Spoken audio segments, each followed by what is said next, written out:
Pemirsa, kita akan memasuki kabar nang Panambayan. Jembatan tembus Mantuil Banjarmasin Selatan masuk dalam prioritas utama perbaikan di tahun 2023 mendatang. Anggaran untuk perbaikan jembatan pun sudah masuk dalam pengajuan dan pembahasan bersama DPRD Banjarmasin dengan anggaran yang diajukan sebesar 16 miliar rupiah.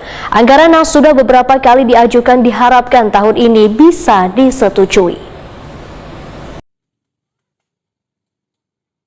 Jembatan tembus Mantuil Banjarmasin Selatan masuk dalam prioritas utama perbaikan di tahun 2023 mendatang.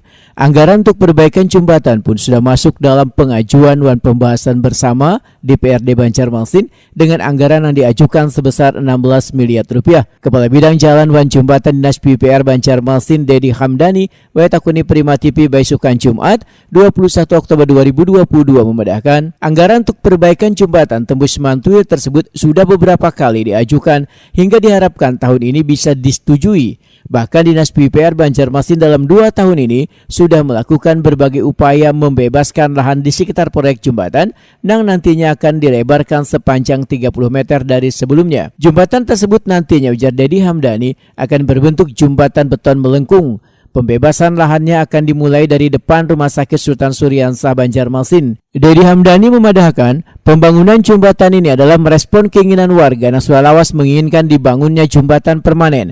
Apalagi jembatan ini merupakan penghubung jalan utama dengan kawasan Basiri.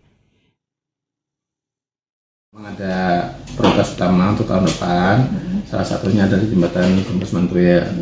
Mudah-mudahan anggaran kita bisa disetujui dan masuk di anggaran 2023 murni untuk pekerjaan di sana. Memperkiraan dan awal pagunya sekitar 16 miliar. Itu untuk tahun ini kami masih proses pembebasan lahan di sana. Jadi kita dari depan Rumah Sakit Sultan Suryansah itu kita coba pembebasan lahan yang belum sampai ke jembatan tersebut. Sudah lama itu usulannya dan berapa kali masuk usulan dari dewan DPR di sana dan memang sudah jadi prioritas kita bersama.